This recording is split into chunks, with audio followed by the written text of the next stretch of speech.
Okay, so let's take a look at how you can create an event fundraiser tracker in Airtable. So if we start from scratch, we will have to get rid of the default fields, right? You can also use the Google Sheets, Excel or CSV data if you already have any existing content to work with.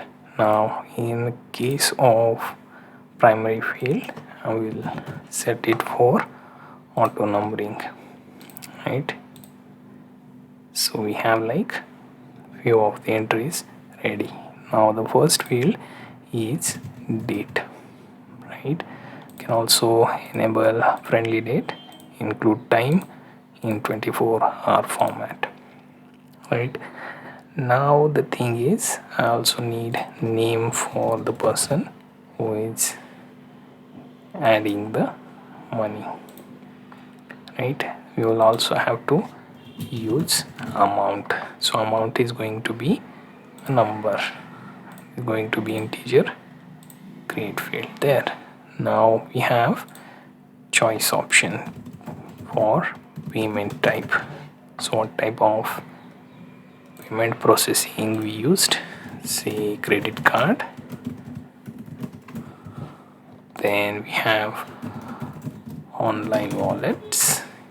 Then we have say bank.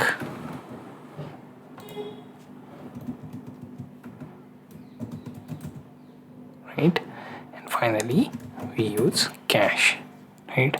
So these are some of the fields we have. Then we also have one more field, which is notes. If you have any specific notes, then you can add, right? Now let's add first entry.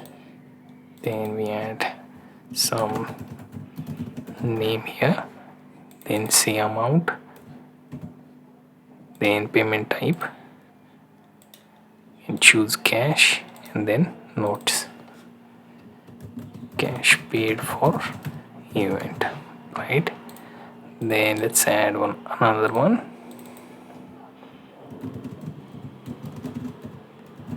Right, so another, say this time it is option like online wallets, right? And then wallet paid. Then we have third option. Let's see, one more entry where we have some amount and credit card payment, right? If you want, you can go with even bank. So I will choose credit card for now.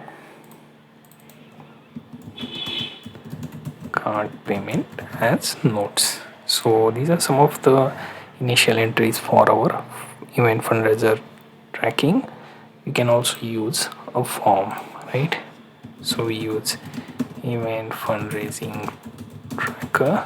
So same title I will be using. Currently only I am going to edit this and then create a new view. Now if we edit the base, we can add the tracker name. You can also edit the icon for this, right? Now this is your form, so you'll take a look at it in new tab, right? Here you can see the date and time. So let's say 30th, and the current time will be system selected. Then here you can add some name, then payment type, right? So we have online wallets, credit card, then cash. So cash paid, submit. Now we'll take a look at its view in our grid format, right? So take a look at that, and here we have that entry added within our event fundraising tracker, right? So you can add remove field if required. You can also add formulas to get the final calculation as well in one of the columns somewhere here, or you can even use Zapier to automate some part of this.